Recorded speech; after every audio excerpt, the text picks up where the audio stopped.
I taught myself how to train them, so to speak. Not train like they dogs or some shit, but I taught myself how to engage with them that would beget the best result for me. And it was 4 of them, so it was a lot. It was difficult. So I had to create these strategies so when I was out in public, I wouldn't be embarrassed. When I was out in public, I wouldn't have to chase one kid while I'm holding one kid. You know what I'm saying?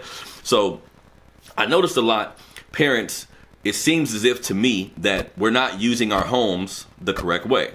And this is what I mean by that. Our house is should be like the training ground for everything you want your kid to do. You want them to sit down, want them to say please, want them to say thank you, want them to eat a certain place, want them to lower their voice, like all the shit that we try to enforce in public. The place to hone these skills, the place to work on these things is at home. At home. When you're at home, instead of just allowing your kid to run around and you watch TV, they doing some other shit, you got to be on them for a while until they kind of learn these lessons. Now, I wanted to kind of give my perspective on why these things are important, right? So first off, I think when you're black in America, I think you have to understand that, man. You have to understand that we're not like other races of people. Like how authority treats us, how the government treats us, it's just different.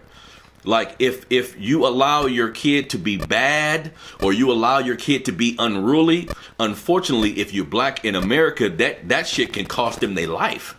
That shit can cost them their freedom, right? So I think the first thing we have to do is realize as black people, as melanated people, what we've been through in this country, how we are perceived in this country, right? Because a white kid could be with his mom in the mall and he could be running around and people will be like, oh, that's just a kid running around. The white parent ain't even chasing them down like we do. You see what I'm saying? Like, oh, that's just my kid. He just playing. A bystander will see that and think the same thing. Okay, that's just a kid playing. Unfortunately, black children, this shit don't necessarily happen like that, family. Let's be real. If your kid is running around, if your kid is causing a commotion to a degree, all of a sudden your kid is unruly and we need to do something about his low ass. You see what I'm saying? So even though that's not fair, that's the country we live in.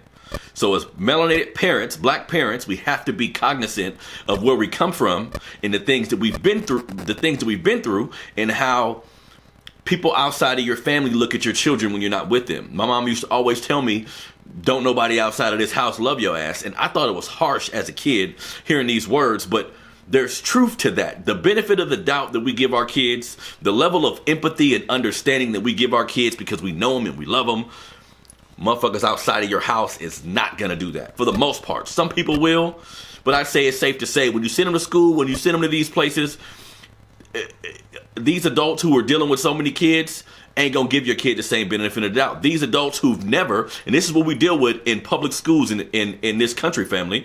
A lot of these teachers are white, middle-aged women who've never lived around black people, who've never been in our environments at all. So they think your son is a damn beast. They think he is just a criminal waiting. You know what I'm saying? They don't give us the same benefit of the doubt, and I think it's simple. They don't live around us. A lot of teachers who frequent these public schools, they leave your inner city and they go to Roseville. They go to Citrus Heights. They go somewhere away from your fucking ass. They're not around there like that, so they don't understand, right? So we have to understand how the outside world views our children. Second, we have to understand how we were raised. What kind of parents did you have, family? Were your parents fucked up? Were your parents on drugs? Did you just have a mom who did her best but came up short in places? Did you have any male influences that allowed you to see how a family structure should look or should be built? Did you have any of this? What type of household did you have? Was it hella people in your house? Was it any structure in your house? Were the normal resources plentiful in your house? Did you guys have enough food? Did you guys have your lights on all the time? Were you able to get everything you need as far as clothing and shit is concerned? Think about that. Because if you didn't, if you have trauma in your childhood that you've never dealt with, because look, some about us that's fucked up, we make a lot of this shit normal. When it comes to growing up not having shit, growing up being disenfranchised, we are such a powerful people. We are so we're so connected to the universe that we take all that shit in stride. We take all that shit in stride. None of that shit makes us down. That's why when you see, like, there's been times in this country where Great Depression and shit like that, where white people get flustered and they lose their money or they lose everything they're worth and they killing themselves. You see what I'm saying? Look at everything we've been through. And we don't be killing ourselves like that. We don't be killing ourselves like that. We be like, oh, shit, a bill due? Fuck it, I won't pay it. You know what I'm saying? That's kind of our mentality, and I think that's more indicative of our African spiritual system. How we're so connected to the universe that a lot of times worldly shit don't really get to us. But with that being said, it's still important. If you're raising a child now, you have to unpack how you were raised, what you had, what you didn't have, because whatever